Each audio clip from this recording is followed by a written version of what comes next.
Doctor Shafiqur Rahman, আসলেই মানে এই অনুষ্ঠান শুরু হওয়ার আগেও আমরা অনেক কথা বলছিলাম, সেই সময় আপনার গল্প একটি শুনছিলাম, যেই গল্পটি আসলে মাঝপথে আমাদের একটু বন্ধ করতে হয়েছে। আমরা সেই গল্প নিশ্চয়ই শুনবো, কিন্তু আমরা একটু কিছু প্রশ্ন আপনাকে করতে চাই। আপনি আমাকে বলেছেন যে আমি যে কোনো প্রশ্ন করতে চাই পারি, এবং আপনি খোলামেলা সেই প্রশ্নের জবাব দিবেন। আমি আপনাকে প্রথমেই একটু কাছাকাছি অতীতের একটি প্রশ্ন করতে চাই জনাব শফিকুর রহমান। সেটি হচ্ছে যে আওয়ামী লীগ সরকারের, মানে অগাস্ট মাসের কথা, প্রথম দিকের কথা বলছি, আওয়ামী লীগ সরকারের নির্বাহী আদেশে আপনার দল তখনও নিষিদ্ধ, কিন্তু 5 আগস্ট সেনাপ্রধানের বৈঠকে আপনি ছিলেন, সেনাপ্রধান আপনার নাম এবং আপনার দলের নাম আলাদা করে বলেছিলেন।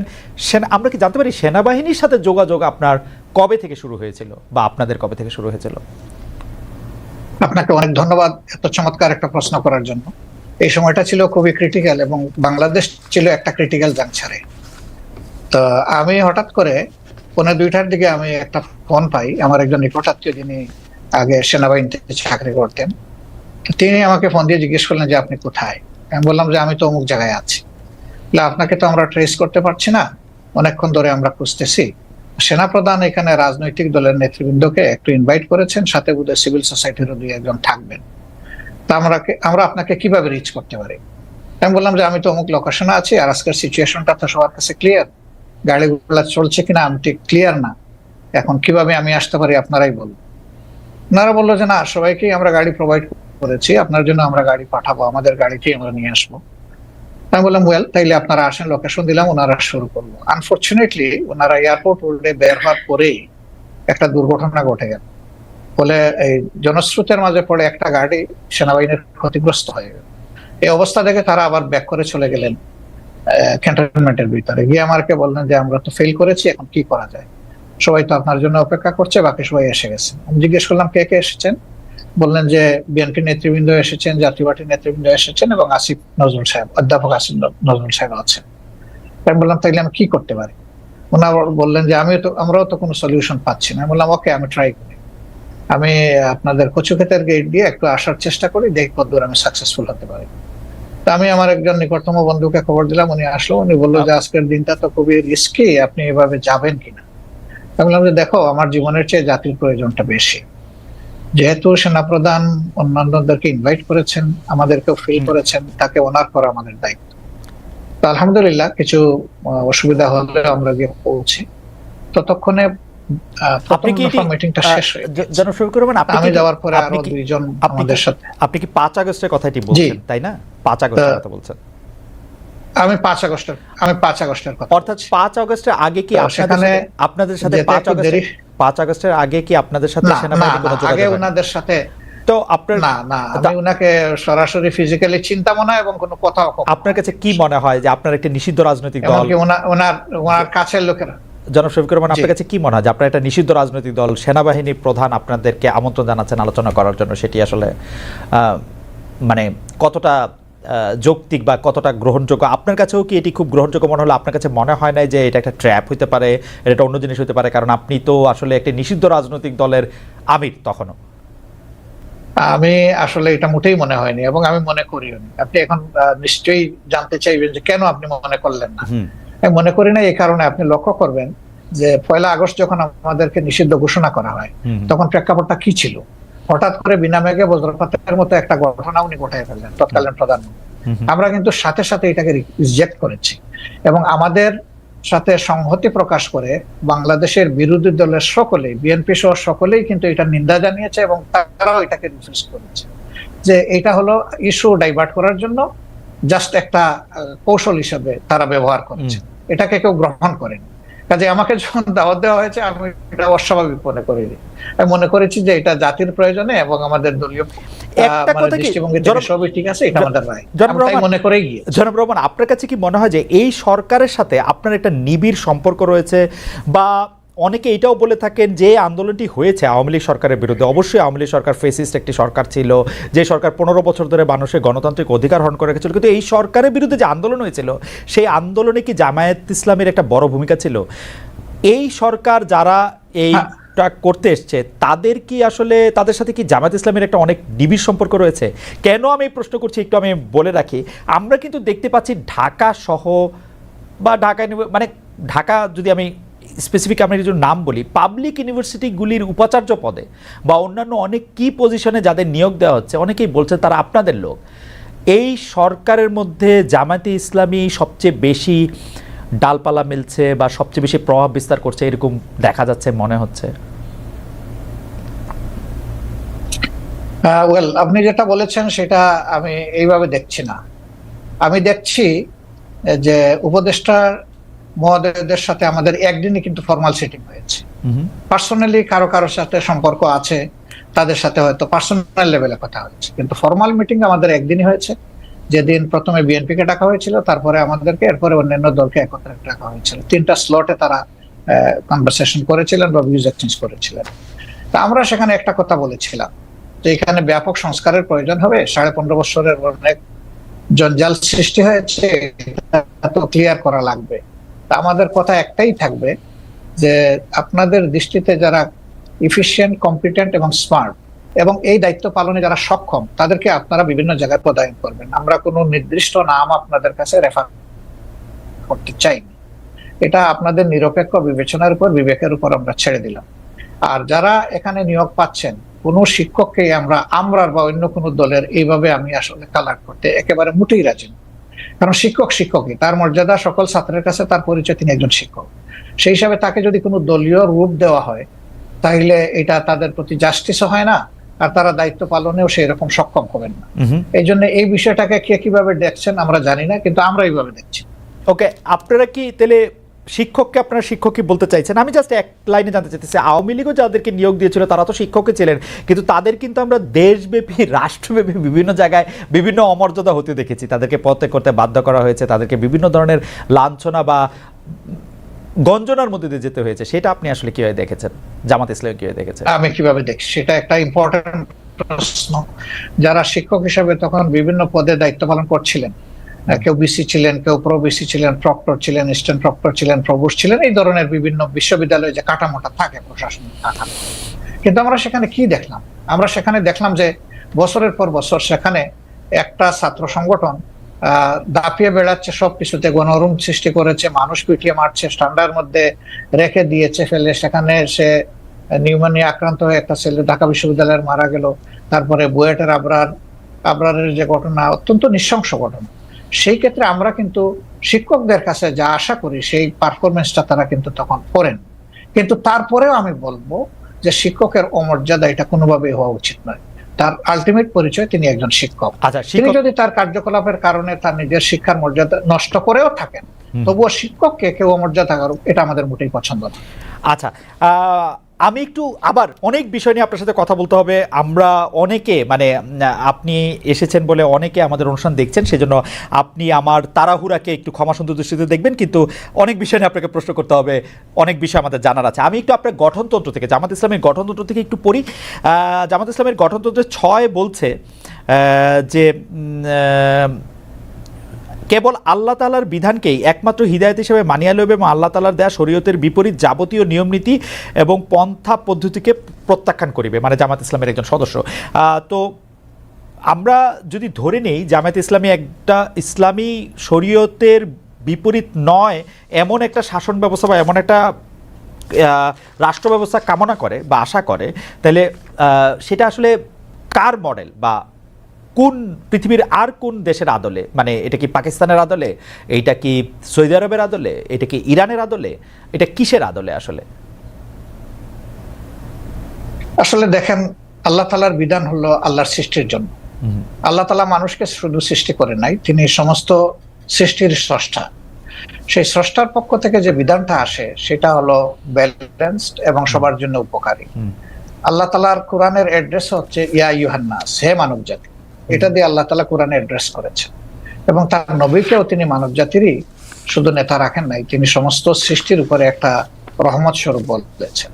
তো আমরা সেই আদর্শকে অবশ্যই আমরা লালন করি, ধারণ করি, এবং আমরা বিশ্বাস করি এর মাধ্যমে মানব জাতির কল্যাণ নিহিত এবং মানব জাতি কল্যাণ পাবে। যেমন ধরেন, একজন কমিউনিস্ট পার্টির সদস্য, তিনি বিশ্বাস করেন যে কমিউনিজমের মাধ্যমে মানুষের মুক্তি। যারা সোশ্যালিস্ট তারা মনে করেন সোশ্যালিজম মানুষকে মুক্তি দিতে পারবে, অন্তত অর্থনৈতিক মুক্তি। তো এরকম এক একটা আদর্শ রয়েছে, সেই আদর্শের অনুসারীরা তার আদর্শকে আপহোল্ড করবেন, এটা খুবই সহজ।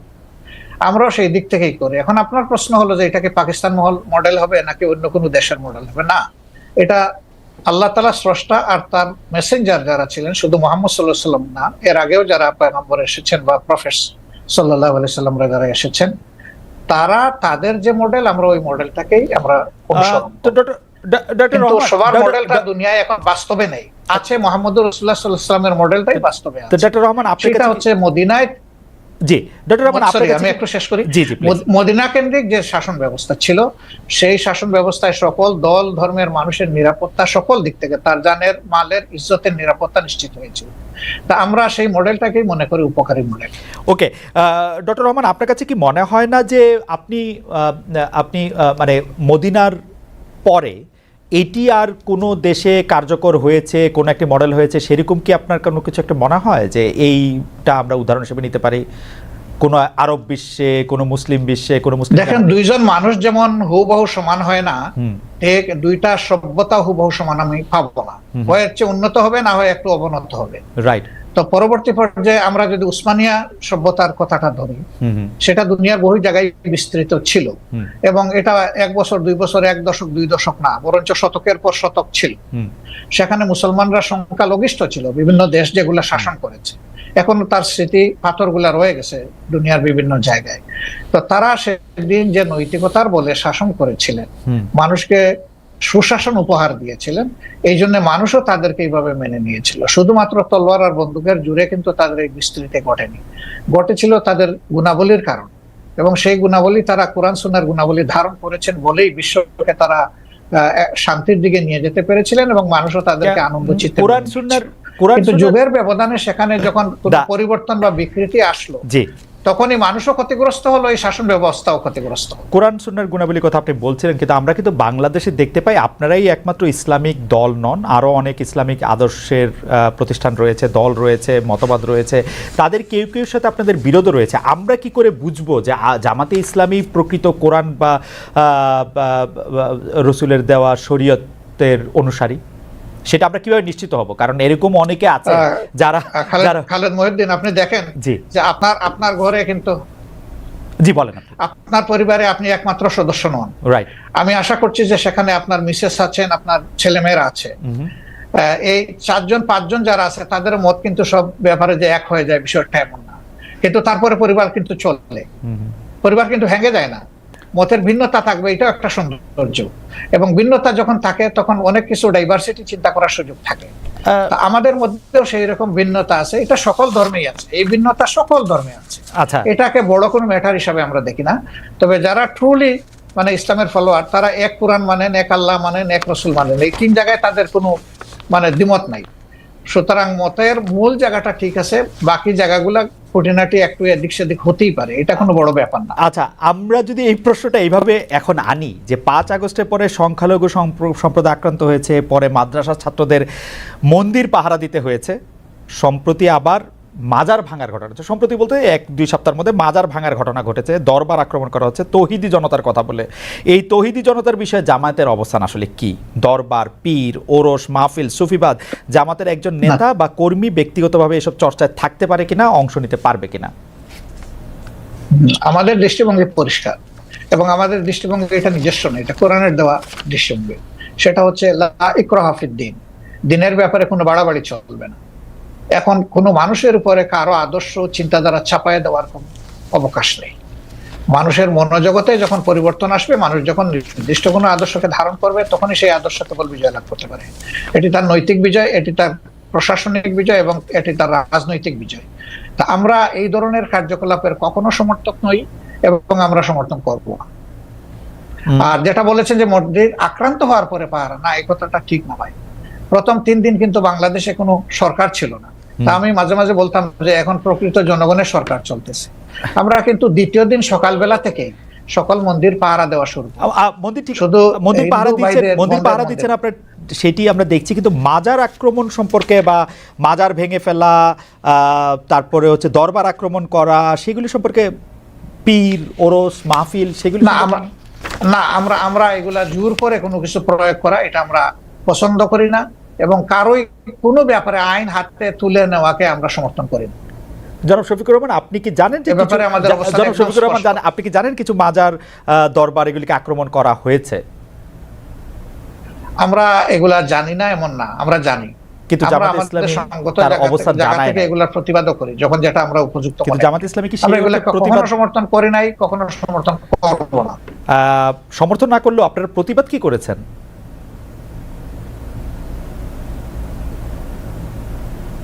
ডক্টর শফিকুর রহমান, আপনারা কি প্রতিবাদ করেছেন? হ্যাঁ, আমরা করি না, আমরা নীতিগত প্রতিবাদ করেছি। একদম আইটেম টু আইটেম যদি ধরেন সেরকম হয়তো আপনি পাবেন। ওকে, অর্থাৎ আপনি মনে করছেন যে মানে এই ধরনের কাজের সাথে মানে আপনি সমর্থন তো করেনই না, বরং এগুলি আপনারা যখন প্রতিবাদ দরকার মনে করবেন তখন করবেনও। আমি আবার একটু গঠনতন্ত্রে ফিরে আসি। আপনাদের দলীয় গঠনতন্ত্র অনুযায়ী নিয়মতান্ত্রিক ও গণতান্ত্রিক অবস্থায় সরকার পরিবর্তনে আপনারা বিশ্বাসী, সমাজের সর্বস্তরে আল্লাহ ভীরু চরিত্রবান শতযোগ্য লোকের নেতৃত্ব কায়েমের চেষ্টা করার কথাও বলা আছে সেখানে। কিন্তু আমাদের প্রশ্ন, আপনারা বিভিন্ন সময়ে যেসব দলের সঙ্গে রাজনৈতিক জোট করেছেন, এক পথে হেঁটেছেন, এক ভাষায় কথা বলেছেন, আওয়ামী লীগ, বিএনপি, আবার অনেক আপনারা জানেন আপনারা জোটের মধ্যে ছিলেন, তাদের মধ্যে কি আপনারা এসব বিষয় দেখেছেন নাকি আপনাদের রাজনীতিতেও আসলে মানে আমরা আপনাদের রাজনীতিতেও সেটা তাদের মধ্যে আমরা দেখেছেন কিনা, নাকি আপনাদের রাজনীতিতেও শেষ কথা বলে কিছু নাই, ক্ষমতা রাজনীতি আপনাদের লক্ষ্য? আমরা বিষয়টা আমরা ওইভাবে নেইনি। আমরা নিয়েছি যখনই দেশে কোনো ধরনের ফ্যাসিজম অথবা মানে মানুষের উপর চাপে দেওয়া কোনো শাসন যখন এসেছে, কোনো অন্যায় কার্যকলাপ যখন সরকারের পক্ষ থেকে চালানো হয়েছে, তখন আমরা তার প্রতিবাদ করেছি। এবং প্রতিবাদ করতে গিয়ে একই সুরে যারা প্রতিবাদ করেছেন, সঙ্গত কারণে তাদের সাথে আমাদের মিশে গেছে বিষয়টা। এবং আমরা একটা জোটও করেছিলাম, 4 দলীয় জোট, যেটা পরবর্তী পর্যায়ে 20 দলীয় জোটে ক্রমান্বয়ে সময়ের ব্যবধানে রূপান্তরিত হয়েছিল। যদিও এখন আমাদের সেই রকম কোনো রাজনৈতিক জোটে আমরা নেই, বা অনেকেই নাই। যদিও ছোটখাটো 2-1টা জোট আছে, এটা অন্য ব্যাপার, কিন্তু 20 দলীয় জোট নাই, 4 দলীয় জোট নাই। তো জোটে আমরা গিয়েছি, এটা আমাদের রাজনৈতিক কৌশলগত ব্যাপার ছিল, কিন্তু আদর্শিক কোনো ঐক্য এটা ছিল না। যার যার এক একটা আদর্শ আছে, সে তার কর্মীদেরকে কিভাবে কোন মন মানসিকতা প্রত্যেকটা দলের এটা শুনতে যত ভালো, এটাকে আসলে অতটা বাস্তব। আপনি বলছেন আদর্শিক কোনো মতবাদ নেই, অথচ আমরা দেখছি আমিরে জামায়াতকে তৎকালীন আপনারা বিএনপির প্রধানমন্ত্রীর সাথে ক্যাবিনেটে বসছেন, সেক্রেটারি জেনারেল ক্যাবিনেটে বসছেন। তো যদি মতের মিল না থাকে, যদি আদর্শের মিল না থাকে, আপনারা ক্যাবিনেটে বসে একই সাথে দেশ শাসন করলেন 5 বছর, সেটি কিভাবে সম্ভব হলো? সেটা ছিল রাজনৈতিক অ্যারেঞ্জমেন্ট, এটা আদর্শিক অ্যারেঞ্জমেন্ট না। রাজনীতি আদর্শ থেকে বাইরে, তিনটা মন্ত্রণালয় রাজনীতিকে আদর্শ আমাদের যে স্লোগান, হ্যাঁ না, আমাদের যে স্লোগান, সেই স্লোগানটা হচ্ছে যে মানুষকে সুশাসন দিতে হলে অবশ্যই সৎ লোক লাগবে। তো তাদের এই জায়গাটায় দেখেন আপনি যে তারা আলহামদুলিল্লাহ 5 বছর সার্ভ করেছেন কান্ট্রিকে, 3টা মন্ত্রণালয় পর্যায়ক্রমে, কিন্তু তাদের ব্যাপারে কেউ কেউ বিভিন্ন অভিযোগ এনেছেন। অভিযোগ সত্য মিথ্যার এইদিকে আমি যাচ্ছি না, কিন্তু তাদের ইন্টিগ্রিটির ব্যাপারে, অনেস্টির ব্যাপারে এবং তাদের ইফিসিয়েন্সির ব্যাপারে কেউ কিন্তু কোনো প্রশ্ন তুলেনি। কারণ তারা এই আদর্শে লালন করে এই আদর্শে গড়ে উঠেছে। যে স্লোগান তারা দিতেন, তারা সেই স্লোগানের ছিলেন বাস্তব নমুনা। অন্যদেরকে তো ঘর আমরা ঠিক করে দিতে পারবো না, অন্যরা তাদের মতো করে তাদের যেভাবে পছন্দ করেছে সেভাবে। আজকে যদি এখন আপনি বলতে পারেন আজকে আওয়ামী লীগের সাথে আপনার আদর্শিক জোট না হলে আওয়ামী লীগের সাথে আপনার রাজনৈতিক জোট হতে পারে, আওয়ামী লীগের সাথে হবে কিনা এটা বলা কঠিন। কারণ যে আওয়ামী লীগ তার নিজের দেশের মানুষকে জনগণের কেনা অস্ত্র দিয়ে গুলি চালাইতে পারে এবং গণহত্যা করতে পারে, তাদের তো রাজনীতি করা তো বহু চিন্তা ভাবনার। তো পাকিস্তান আমলে তো পাকিস্তান আমলে 1971 সালে তো আমাদের পয়সা দিয়ে কেনা অস্ত্র দিয়ে বাঙালিদের মারা হলো, কিন্তু জামাত ইসলামী তো তার বিরোধিতা করে নাই। হ্যাঁ, তার বিরোধিতা করে নাই, করেছে, সেই প্রশ্নে আমি আজকে যাব না। 2টা কারণে যাব না। আমি একজন মানুষ, ফরওয়ার্ড লুকিং মানুষ। আমি ওই যে পিছনের দিকে মানে বেশি দৌড়াদৌড়ি ছুটাছুটি করাকে একটা জাতির জন্য কোনো ইতিবাচক বিষয় মনে করি না। 2 নম্বর হলো, এই ধরনের বিষয়ের যত বেশি চর্চা হবে, জাতি তত বেশি বিভক্ত হবে। একটা বিভক্ত জাতি কখনো দুনিয়া সম্মানের আসনে বসতে পারে না। সম্মানের আসনে বসতে হলে, সত্যিকারের উন্নয়ন এবং শান্তি দেশবাসীকে উপহার দিতে হলে কিছু পয়েন্টে অন্তত পক্ষে সবাইকে একমত হতে হবে, দেশের স্বার্থের ব্যাপার যেখানে জড়িত। তা আমি ওই বিষয়ে যাচ্ছি না। দ্বিতীয়, আমি আরেক কারণে যাব না, যে তখন আমি এনাফ ম্যাচিউরড না। ওকে, বয়সের দিক থেকে আমি বুদ্ধ না মানে রাজনীতিকে অ্যানালাইসিস করার শক্তি আমার ছিল না, কিন্তু ডক্টর আমি এই আঙ্গিনার কেউ ছিলাম। ডক্টর শফিকুর রহমান মানে ওই আমলে মানে আসতেছি, কথাটা আমাকে শেষ করতে দেন। কিন্তু এটা তো ঠিক যে লাখ লাখ মানুষ মারা গেছে, কয় লাখ মারা গেছে এই বিতর্কেও আমি যাব না, আমি ওই বিতর্ক পছন্দ করি না। একটা মানুষও যদি নিরীহ মানুষ অন্যায়ভাবে মারা যায় সেটাও তো অন্যায়, সেটাও তো অপরাধ। সুতরাং এই কাজ যারা করেছে অবশ্যই এটা নিন্দনীয়, ব্যাপারে কোন সন্দেহ নেই। ডক্টর শফিকুর রহমান, এতে আমার কোনো সন্দেহ নেই, কিন্তু শুধু আমি এটা বলছিলাম যে আমাদের যদি কোনো একটা বিষয় বিশ্লেষণ করার জন্য ওই সময়ের ব্যাপারে যদি যথেষ্ট মানে মানে ওই উপস্থিতিটা না থাকে, আপনি এটা থেকে বলতেই পারেন যে আপনি আসলে ওই ব্যাপারে বলতে চান না, কিন্তু দল হিসাবে জামায়াতে ইসলামের নিশ্চয়ই একটি অবস্থান পরিষ্কার করার ব্যাপার রয়েছে, সেটি আপনি আরেকদিন বলবেন বলছেন, সেটা আমরা আরেকদিন শুনবো। সেটি আমরা একটু জোটের রাজনীতি প্রসঙ্গে আসি, আমরা একটু বিএনপির সাথে জামায়াতে ইসলামীর দূরত্ব, একটা জোট তো ছিল, সেই জোটের থেকে যে বিএনপির সাথে যে দূরত্বটা বাড়লো, এইটার কারণ কি বলে আপনি আসলে মনে করেন? মানে মানে মানে আপনি কি মনে করেন যে বিএনপির সাথে কেন? আপনি বলতে পারেন জোট নেই, কিন্তু দেশের স্বার্থে আমরা কিন্তু দূরত্বে নাই, আমাদের মূল জায়গাগুলোতে আমাদের কোনো দ্বিমত নাই, কিন্তু যেহেতু দল দুইটা পৃথক এবং আমাদের এখন কোনো জোট বিদ্যমান নাই, সেই কারণে যার যার অবস্থান থেকে যে যেটা সঠিক মনে করতেছেন বক্তব্যটা সেভাবেই রাখবেন, এটাই নেচারে। এবং একজন দেশের আপনি সচেতন নাগরিক হিসাবে রাজনীতি যদি বাদও দেন, আপনার চোখের সামনে যদি কোনো ভালো কাজ হয় তাকে আপনার অ্যাপ্রিসিয়েট করা দরকার, আবার কেউ যদি কোনো মন্দ কাজ করে তাকে সংশোধনেরও আপনার চেষ্টা করা দরকার। তো দেশের স্বার্থে যদি আমি কথা বলি এবং আমাকে যদি কেউ ক্রিটিসাইজ করে, আমি এটাকে ওয়েলকাম, কারণ ক্রিটিসিজম না হলে পারফেকশন আসে না, আর মানুষ কেউ ভুলের ঊর্ধ্বে না। আমরা ভুল করতেই পারি, ব্যক্তিগতভাবেও করতে পারি, আবার সামষ্টিকভাবে দলগতভাবে আমরা ভুল যদি কেউ ধরিয়ে দেয় সেই তো আমার প্রকৃত বন্ধু, আর যারা সমালোচনা করে তাদেরকে আমি বন্ধু হিসাবে নিই, কিন্তু আমার ভুল দেখেও যারা নীরব থাকে আমি তাদেরকে বন্ধু মনে করি। ওকে, ডক্টর শফিকুর রহমান, আমরা কিন্তু দেখতে পাচ্ছি যে এই সরকারের মেয়াদ বা নির্বাচন প্রশ্নে আপনি মনে করছেন বা আপনার দল মনে করছেন যে এই সরকারকে একটু যৌক্তিক সময় দেওয়া প্রয়োজন, বিএনপি মনে করছেন যে ইলেকশনের ঘোষণা বা ইলেকশনের একটা রোডম্যাপ যে সরকার ঘোষণা করছে না সেটি একটি ঠিক কাজ নয়। তো এই ক্ষেত্রে কি আপনাদের মধ্যে বিএনপির সাথে কোনো আলাপ আলোচনা হচ্ছে? আপনারা কি একটি জায়গায় আসতে পারবেন নাকি আপনাদের অবস্থান এরকমই থেকে যাবে, অর্থাৎ বিএনপি এই মুহূর্তেই নির্বাচন চায়, জামায়াত চায় সংস্কার করে নির্বাচন হোক? সম্ভবত এটা একসময় তাদের মানে স্ট্যান্ড ছিল, কিন্তু গত কালকে বা পরশুদিন তাদের যে মিটিংটা হলো, যেখানে তাদের দলের অ্যাক্টিং চেয়ার অ্যাড্রেস করেছেন জাতিকে, সেখানে তিনি কিন্তু একই কথা বলেছেন যে এই সরকারকে সাকসেসফুল হতে দিতে হবে এবং তাদেরকে যৌক্তিক সময় আমরা দেওয়ার পক্ষে। এখন যৌক্তিক সময়ের বাইরে কিন্তু এখন আর কেউ স্পেসিফিক কোনো কথা বলছেন না, কাজে এই জায়গায় আমাদের একটা ঐক্য হয়ে গেছে। এখন প্রশ্ন দাঁড়াতে পারে যে এই যৌক্তিক সময়টা কতটুকু। তা আমরা দুটো রোডম্যাপের চিন্তা করছি, একটা রোডম্যাপ হবে সংস্কারের রোডম্যাপ, আর একটা হবে নির্বাচনের রোড। আগে হবে সংস্কারের রোডম্যাপটা, তারপরে হবে নির্বাচনের রোড। তো সংস্কারেরটাই আমরা এখন সরকারের কাছে চাইবো যে কতদিন টাইমলাইনটা কি হবে। বিভিন্ন তারা তো সবকিছু সংস্কার করতে পারবেন না, বেসিক জিনিসগুলো সংস্কার করে যাতে একটা তারা neutral, fair and credible election জাতিকে তারা উপহার দিতে পারেন, সেটার জন্যই তাদেরকে আমরা সর্বাত্মক সহযোগিতা করতে চাই। এই সময়টা নাতি দীর্ঘ হওয়া উচিত, তারা এটা বুঝবেন কতটুকু, জাতীয় বুঝবে কতটুকু।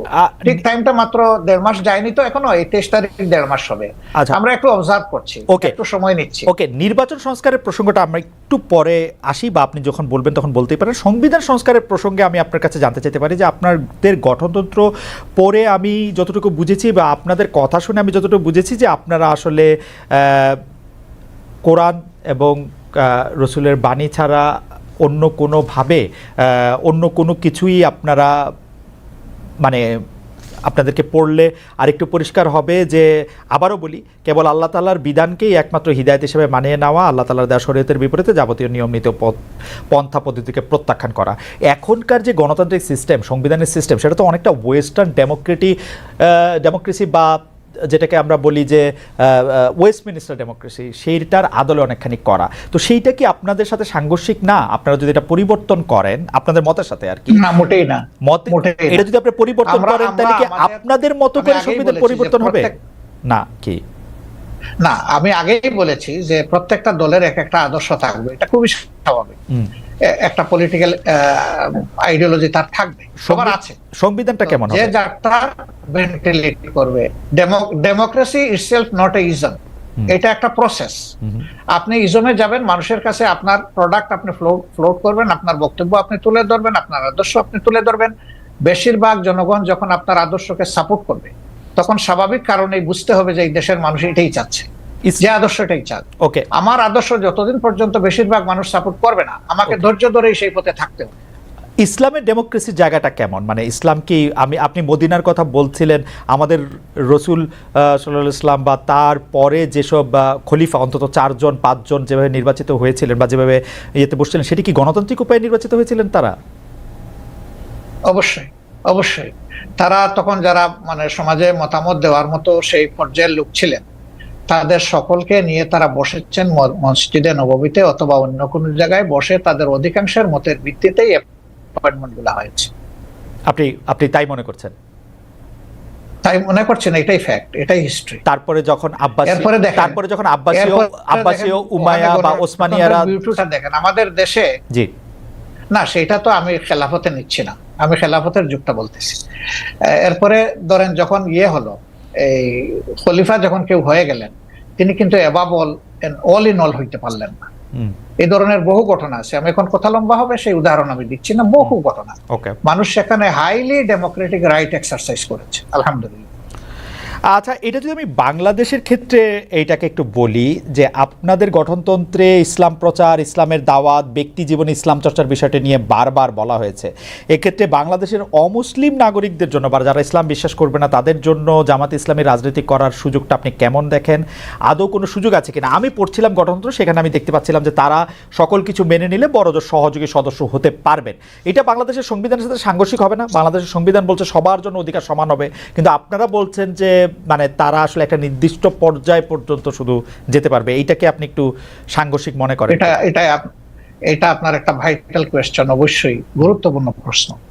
দেখেন, আমরা তো কাউকে ইম্পোজ করব না, আমাদের আদর্শটা গ্রহণ করতে এবং দলে আসতে আমরা ইম্পোজ করব না, কিন্তু দলের দরজা তাদের জন্য বন্ধ করা যাবে, আমরা দরজা খোলা রেখেছি। প্রয়োজনে গঠনতন্ত্র তো আল্লাহর কোরআন না, কোরআনের আলোকে রচিত। কোরআন পরিবর্তন করা যায় না, কিন্তু গঠনতন্ত্র পরিবর্তন করা যায়। আমাদের গঠনতন্ত্রের দেখেন যে 22-23তম সংস্করণ পর্যন্ত হয়তো আছে, আপনি পাবেন। রাইট। তার মানে কি? তার মানে হলো আগের যে জিনিসটা আমরা মনে করেছি পরিবর্তন করা দরকার, মূলনীতি ঠিক রেখে যুগের চাহিদাকে অ্যাড্রেস করা দরকার, সেটা আমরা করেছি। হবে, সবগুলাই হবে, অ্যাকোমোডেশন হবে, কোনো সমস্যা হবে না ইনশাআল্লাহ। এই প্রসঙ্গের প্রশ্নটা করে ফেলি যে আমরা আপনাদের গঠনতন্ত্রে যেরকম পড়তে পারছি যে 33 2020 সালের মধ্যে নারী সদস্য সম্পৃক্ত হওয়ার কথা, সেটা হয়েছে কিনা? নারী নেতৃত্বের দিক বিবেচনা করলে নারীরা জামায়াতের কোন পদ পর্যন্ত যেতে পারবেন? এটি 1 নম্বর প্রশ্ন। 2 নম্বর প্রশ্ন হচ্ছে, জামাতের গঠনতন্ত্রে একটা বড় পরিবর্তন এসেছিল কিন্তু আসলে নির্বাচন কমিশনের নির্দেশে। আপনারা তখন এটা খুব খুশি মনে পরিবর্তন করেছেন, সেটা না, কিন্তু এটা করেছেন। এই প্রসঙ্গে আপনি একটু কি বলবেন? দুটি প্রশ্ন। আসলে আমরা যেটাই করি আমরা ডেমোক্রেটিক ওয়েতে করি, আলাপ আলোচনা করেই করেছি, আমরা একমত হয়ে করেছি। 2 নম্বর হচ্ছে নারী মানে কোটার প্রপোর্শনের যে বিষয়টা বলেছেন, আমরা 33 না, আলহামদুলিল্লাহ এখন নারীদের প্রপোর্শন হচ্ছে 44% আমাদের সংগঠন, এবং তারা আমাদের কেন্দ্রীয় সুরায় আছেন, কর্ম পরিষদে আছেন, সব জায়গায় তারা আছে। আচ্ছা, একটি গ্রহণযোগ্য নির্বাচন অন্তর্বর্তী সরকারে করতে হবে। একটি জনপ্রিয় প্রশ্ন এরকম যে আপনারা আওয়ামী লীগকে নির্বাচনে অংশ নিতে দেওয়ার পক্ষে নাকি বিপক্ষে? আওয়ামী লীগ আপনাদের কোনো রাজনৈতিক স্পেস না নিলেও আপনি আওয়ামী লীগের নাম উল্লেখ না করে কোনো ধরনের জুলুম না করার কথা ঘোষণা দিয়েছেন। অনেকে বলেছেন যে এই ঘোষণা না দেওয়ার কে আপনি? এই প্রসঙ্গেও যদি একটু আপনি বলেন। না, এই ঘোষণা দেওয়ার কে প্রশ্ন করেছে? জি, আসলে আমি আওয়ামী লীগের নাম নেই আর আওয়ামী লীগকেও আমি ইন্ডিকেট করি। শুধু আওয়ামী লীগ আমাদের উপরে জুলুম করে নাই, আরো অনেক পক্ষ আমাদের উপরে জুলুম করেছে। দল হিসাবে আমাদের উপরে যে জুলুমটা করা হয়েছে, যেমন ধরেন আমাদের নিবন্ধন কেড়ে নেওয়া হয়েছে, আমাদের প্রতীক কেড়ে নেওয়া হয়েছে, আমাদের অফিসগুলা সিলগালা করা হয়েছে, আমাদের শেষ পর্যন্ত তারা দিশাহারা হয়ে আমাদেরকে নিষিদ্ধ ঘোষণা করেছে। এই যে কাজগুলা দলের উপরে যে জুলুম করেছে, আমরা বলছি যে এটা প্রতিশোধ আমরা নেব, কারণ প্রতিহিংসার জন্ম নেই। আর প্রতিশোধ যখনই নিতে যাব তখন আইন হাতে তুলে নেওয়া হয়। আমরা আইন হাতে তোলার নেওয়ার ব্যাপারে আমরা বিশ্বাসী না। কিন্তু সাথে সাথে এই কথাটা আমরা বলেছি যে ভিকটিম এবং ভিকটিম ফ্যামিলি যদি আইনের আশ্রয় নেয়, এটা তাদের রাইট ন্যায় বিচার পাওয়া, তাহলে আমরা তাদেরকে সর্বাত্মক সহযোগিতা করবো। আমরা স্ট্যান্ড থেকে সরিনি, আমাদের স্ট্যান্ড আছে। এখানে আওয়ামী লীগের নামও নেওয়া হয়নি, আওয়ামী লীগকে ইন্ডিকেটও করা হয়নি। এটা ছিল একটা সামগ্রিক বক্তব্য। আমার এই বক্তব্যটাকে টুইস্ট করা হয়েছে যে জামাতের আমির আওয়ামী লীগকে ক্ষমা করে দিয়েছেন এবং সাধারণ ক্ষমা ঘোষণা করেছেন। প্রথমটা তো নাই, দ্বিতীয়টা করার আমি কে? একটা রাষ্ট্রে সাধারণ ঘোষণা করার একমাত্র ব্যক্তি হচ্ছেন রাষ্ট্রপ্রধান, যিনি অর্থাৎ প্রেসিডেন্ট। তিনি ছাড়া প্রধানমন্ত্রী এটা পারে না, আর কেউই পারে না। আমি কে এটা করার? আমার তো কোনো অধিকার নাই। বরঞ্চ আমরা বারবার বলে আসছি যে যাদের উপরে জুলুম হয়েছে, যারা ক্ষতিগ্রস্ত হয়েছে, নিহত আহত গুম হয়েছে, তার সম্পদ হারা হয়েছে, চাকরি হারা হয়েছে, তারা অবশ্যই মামলা করবে এবং তাদেরকে আমরা সঙ্গত সহযোগিতা করব। আচ্ছা, এইটি অবশ্য আমাদের একটি প্রশ্ন, কারণ হচ্ছে যে পত্রপত্রিকায় যেটি ছাপা হলো আওয়ামী লীগকে ক্ষমা করে দেওয়ার ঘোষণা জামায়াতের আমিরের, অনেকেই বলেছেন যে আপনি হয়তো খোলা মনে সাদা মনে সেই ক্ষমাটি ঘোষণা করতেই চেয়েছেন, কিন্তু পরে যখন আপনার দলের লোকেরা বা আপনি ফিরে গিয়ে চাপের মুখে সেটি আবার একটু বক্তব্য অন্যরকম করছেন। বিষয়টি কি ঠিক? মোটেই না, আমি মোটেই না। আমার বক্তব্য টুইস্ট করা হয়েছিল, সেটাকে আমি ক্লিয়ার করেছি। কোনো চাপও ছিল না আমার উপরে, এবং আমি এখানে কোনো হীনমন্যতায় ভুগিনি। আমি যা ভালো মনে করেছি, খোলা মনে সেটি বলেছি। আচ্ছা, আরেকটি প্রশ্ন আসতে চাই, সেটা হচ্ছে বৈষম্য বিরোধী যে ছাত্র আন্দোলনের যে রাজনৈতিক প্ল্যাটফর্ম, সেটি নিয়ে আমি সরি একটু আপনাকে ইন্টারাপ্ট করব। আপনি বলেছিলেন যে আওয়ামী লীগ নির্বাচনে আসুক, তারা রাজনীতি করুক, এটা আমি চাই। জি, আগে আওয়ামী লীগকে ডিসিশন নিতে হবে তারা আসলেই রাজনীতি করবে কিনা, তারা আসলেই রাজনীতি চায় কিনা। কারণ তারা যখনই ক্ষমতায় গিয়েছে তখন তো তারা রাজনীতির বাইরে চলে গেছে। প্রথম পিরিয়ডে শেখ মুজিব সাহেব জীবিত থাকা অবস্থায় তো তিনি বহুদলীয় গণতন্ত্রকে একদম শেষ করে দিয়ে একদলীয় বাকশাল কায়েম করেছেন। আওয়ামী লীগ যখনই ক্ষমতায় এসেছে সেই জিনিসটাই এস্টাবলিশ করার চেষ্টা করছে। এবারও তারা কিন্তু সে পথেই হাঁটছিল, এবং তাদের নেতারা বলতেন যে আমরা বাকশালের চেতনা অন্তরে ধারণ করি। সাংঘাতিক কথা। বাকশালের চেতনা যদি ধারণ করেন তো আওয়ামী লীগের নামে রাজনীতি করেন কেন? তাহলে তো তাদের সাহস করে বাকশালের নামেই রাজনীতি করতেন, দেখতেন যে জনগণ তাদেরকে কিভাবে রিসিভ করে। সেটা তো তারা করেননি। এই জন্য আওয়ামী লীগ আদৌ রাজনীতি করবে নাকি ফ্যাসিজম করবে, আগে আওয়ামী লীগ ডিসিশন নেয়। আচ্ছা, এই প্রসঙ্গে আমি একটু জানতে চাই, 96 সালে যখন বিএনপির বিরুদ্ধে আপনারা তত্ত্বাবধায়ক সরকার কায়েম করার জন্য আন্দোলন করছিলেন, তখন কি আওয়ামী লীগের সাথে আপনারা জোটবদ্ধ হয়ে রাজনীতি করেছিলেন? না না, আমরা কোনো জোট গঠন করিনি। তবে মাঝে মধ্যে তাদের সাথে আমাদের যৌথ সভা হয়েছে, কিন্তু কোনো জোট আমরা করিনি। আর সেই ইস্যুটাও দেখেন, সেটা ছিল কেয়ারটেকারের ইস্যু।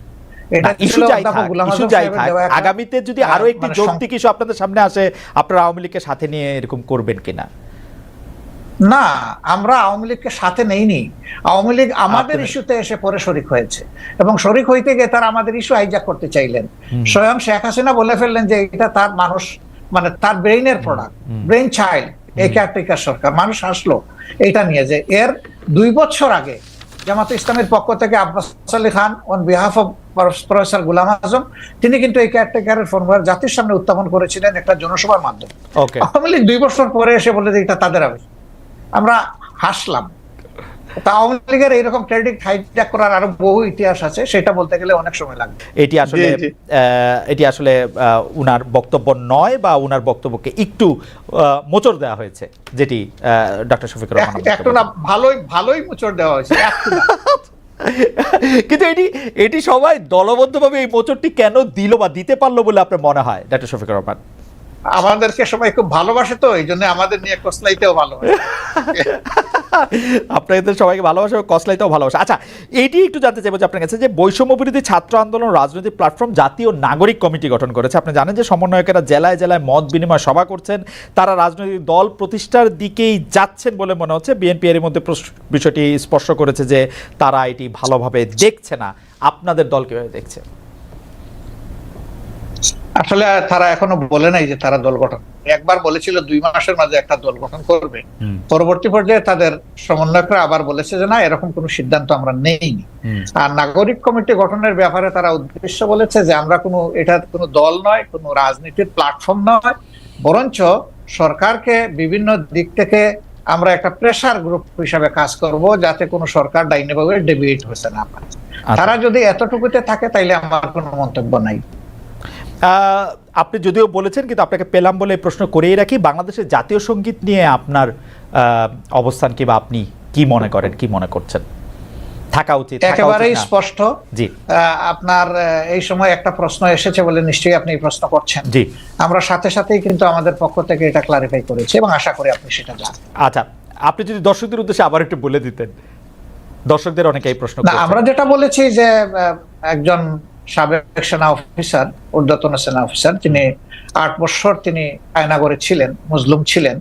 তিনি একটা ভার্চুয়াল কনফারেন্সে দুটো কথা বলেছেন, একটা জাতীয় সংগীতের ব্যাপারে আর একটা মুক্তিযুদ্ধে হতাহতের সংখ্যা ব্যাপারে। তা আমরা বলেছি যে এটা তার বক্তব্য, আমাদের প্রতিনিধিত্ব নয় এবং তিনি কোনো পর্যায়ে জামাতের সাথে সাংগঠনিকভাবে সম্পৃক্ত নন। তবে হ্যাঁ, তিনি আমাদের শ্রদ্ধার পাত্র এই অর্থে যে তিনি একজন মুসলিম মানুষ এবং তার জুলুমটা করা হয়েছে সম্ভবত তার পিতা জামাত ইসলামের সাবেক আমির অধ্যাপক গোলাম আজম ছিলেন সেই কারণে। তো এটা তো আমাদের জন্য ব্যথা এবং বেদনার কারণ।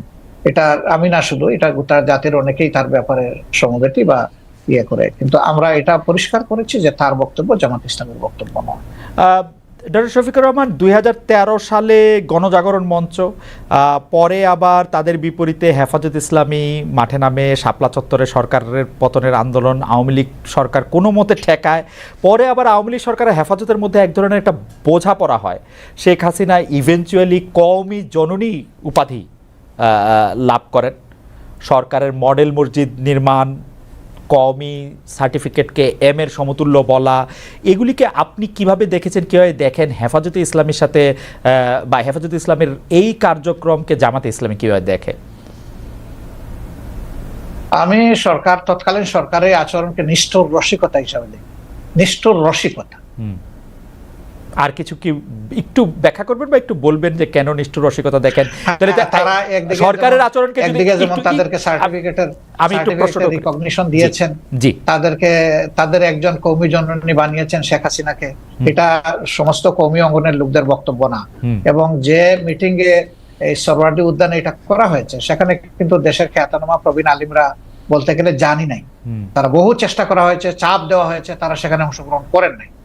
সেটা যারা করেছেন অতি উচ্ছ্বাসে অথবা ব্যক্তিগত কোনো স্বার্থ হাসিলের জন্য এই সমস্ত কাণ্ড কারখানা করেছে, এটার সাথে আসলে কওমি অঙ্গনের কোনো সম্পর্ক তেমন ছিলই না।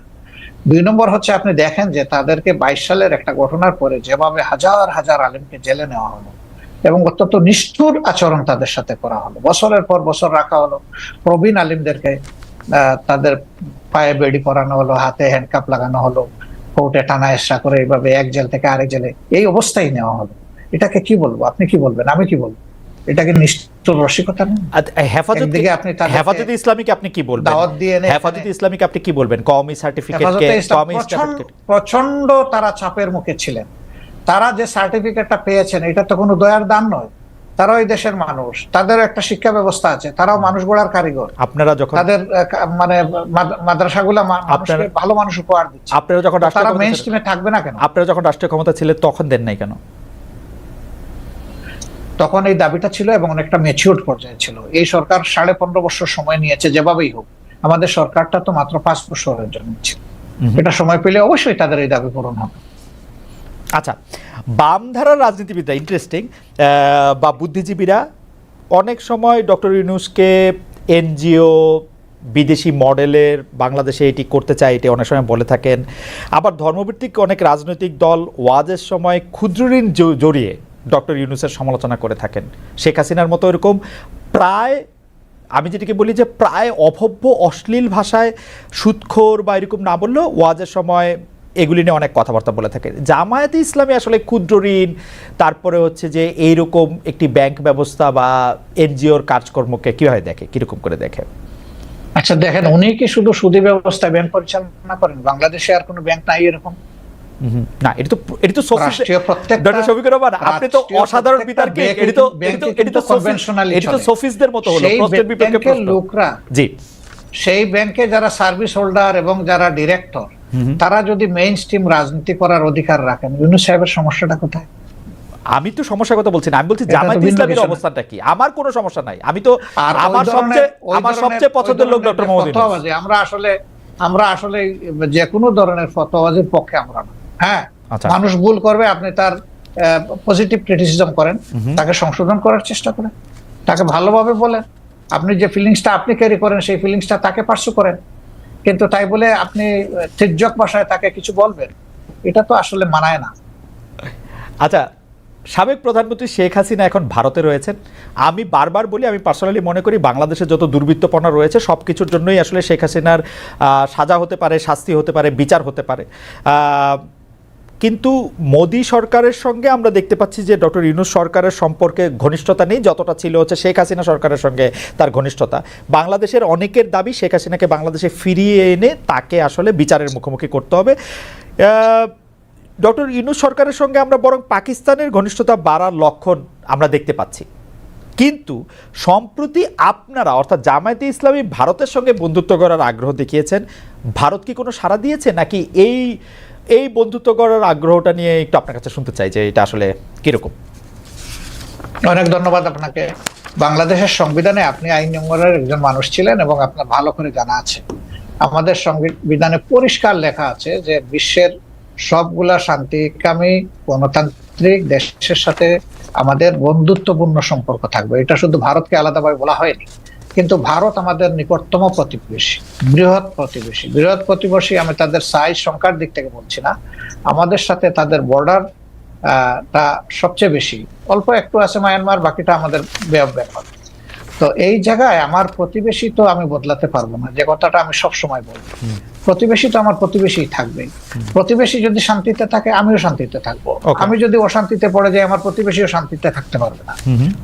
আমরা কেন অশান্তির দিকে যাব? উভয় প্রতিবেশী আমরা পরস্পর মিউচুয়াল রেসপেক্ট এবং ইকুয়ালিটির ভিত্তিতে যদি আমাদের কূটনীতিকে, পারস্পরিক সম্পর্ককে, দুই দেশের স্বার্থ সংশ্লিষ্ট বিষয়টাকে যদি আমরা সুবিবেচনায় নিই, এটা উভয়ের জন্য ভালো।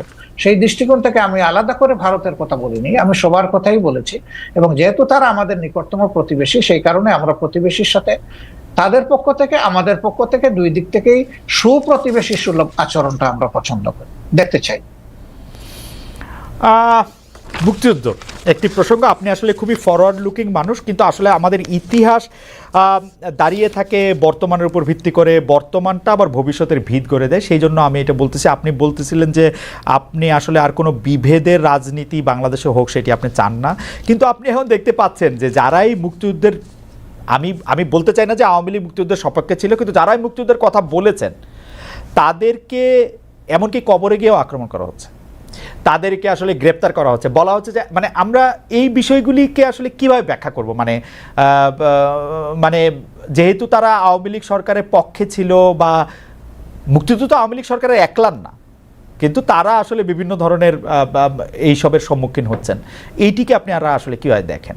গ্রেপ্তার করা হচ্ছে, মামলা আসলে দেখেন, তাদের উপরে আক্রমণ বা আইন হাতে তুলে নেওয়া, আমি আগেই বলেছি যে এটা আমরা সমর্থন করি না।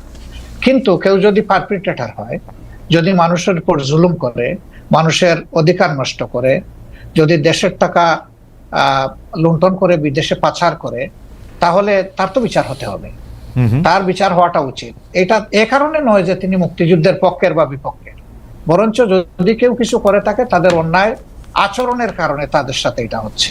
তাও আমরা বলবো যে এটা আইনের মাধ্যমে হওয়া উচিত, যথাযথ কর্তৃপক্ষের মাধ্যমে হওয়া উচিত, কারোই আইন হাতে তুলে নেওয়া উচিত নয়।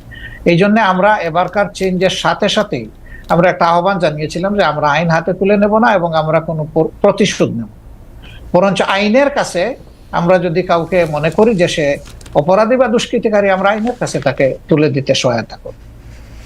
এটা কিন্তু মুক্তিযুদ্ধের কারণে না, এটা তাদের অপরাধের কারণে না। কিন্তু তাদের সামনে আসলে ধরেন বড় দুর্নীতিবাজ, বড় স্পেসিফিক তার বিরুদ্ধে অভিযোগ রয়েছে, সেটি নিয়ে আমার প্রশ্ন না। কিন্তু দেখা গেছে যে মুক্তিযুদ্ধ নিয়ে বা জামায়াতে ইসলামের বিরোধিতা নিয়ে যাদের অবস্থান ছিল তাদেরকে এখন সাংঘাতিক হেনস্থার সম্মুখীন হতে হচ্ছে।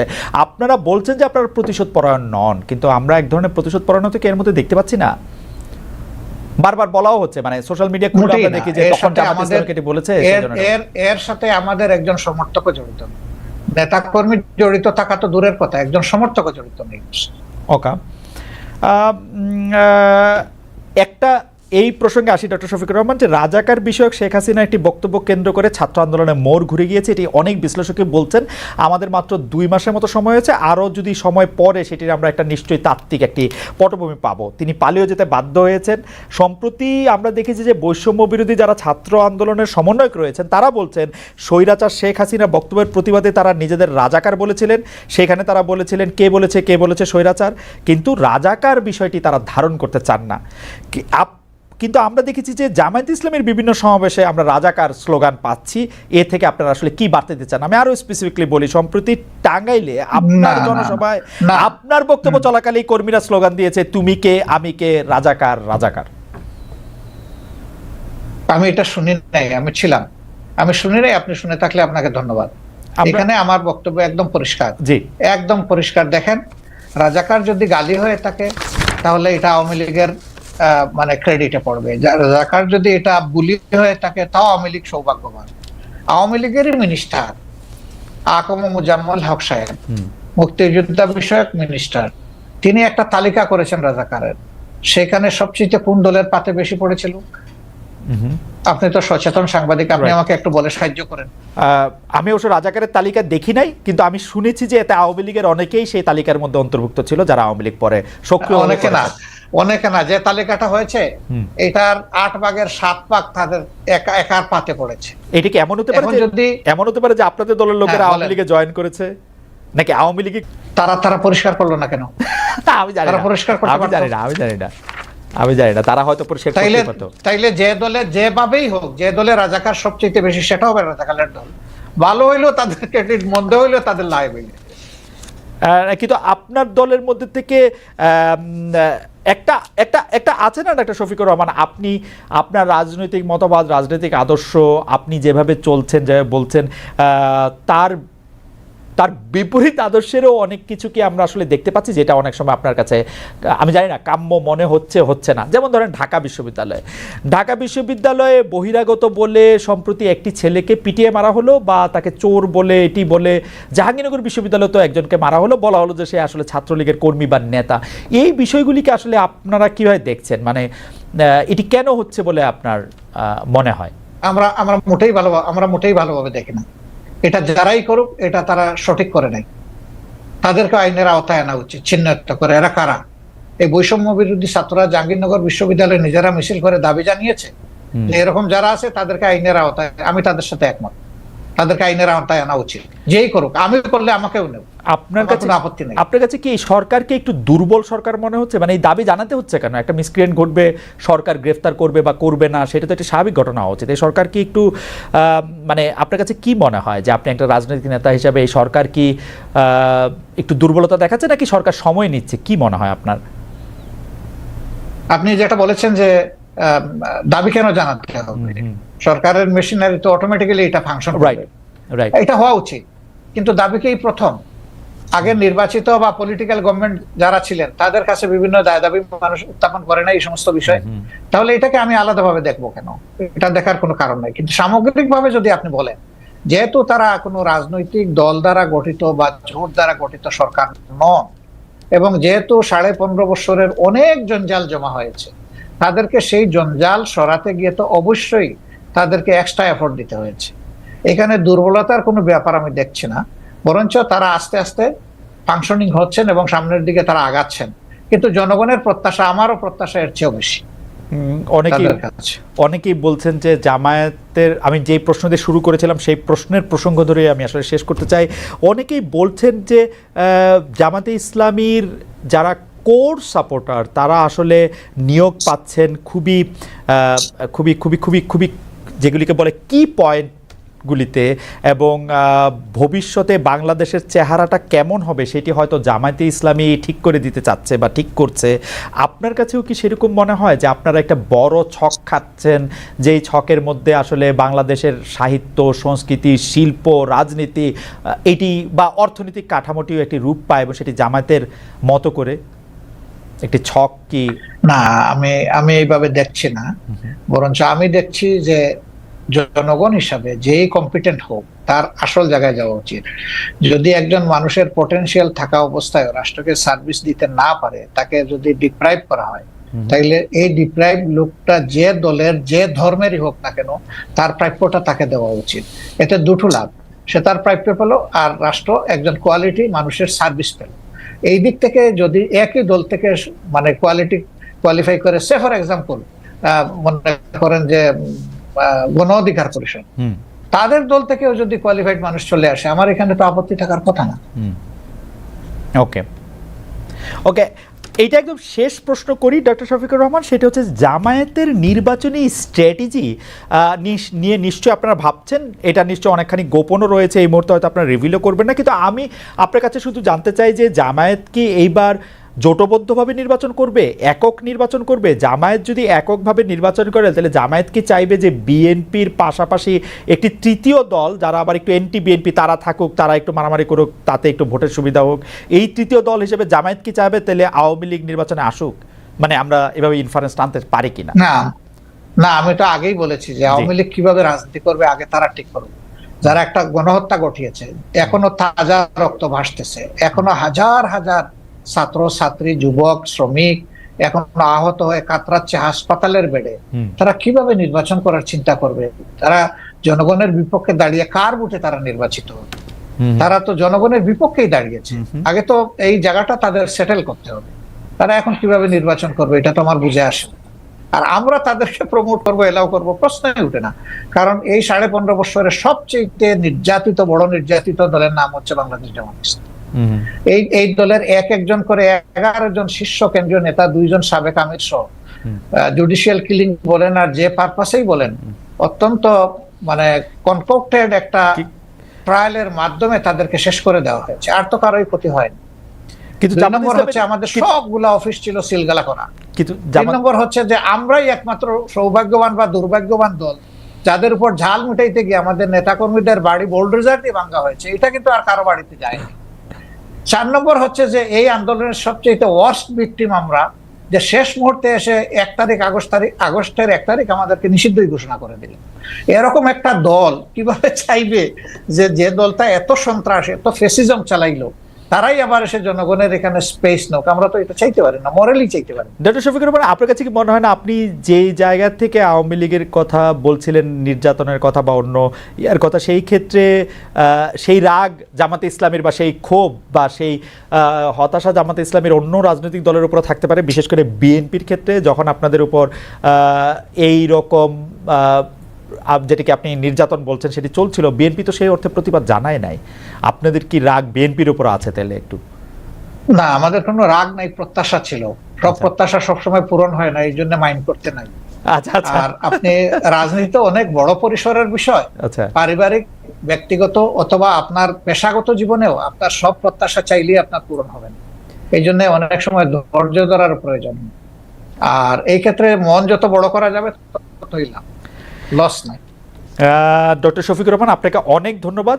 অনেক দর্শক আজকে আপনার এই অনুষ্ঠান দেখেছেন, 31,000-এর বেশি দর্শক আসলে লাইভ ছিলেন আপনার এই অনুষ্ঠান দেখার ক্ষেত্রে। অনেক প্রশ্ন তারা পাঠিয়েছেন, সব প্রশ্ন আমি আসলে নাম তো বলতেই পারিনি, কিছু প্রশ্ন হয়তো আপনাকে করতে পেরেছি, কিন্তু আসলে একটি অসাধারণ অভিজ্ঞতা। আপনাকে অনেক ধরনের প্রশ্ন করা গেছে, আপনি সাবলীলভাবে আপনার জায়গা থেকে আপনি এগুলো উত্তর দিয়েছেন, আমাদের অনেক ধন্যবাদ জানবেন।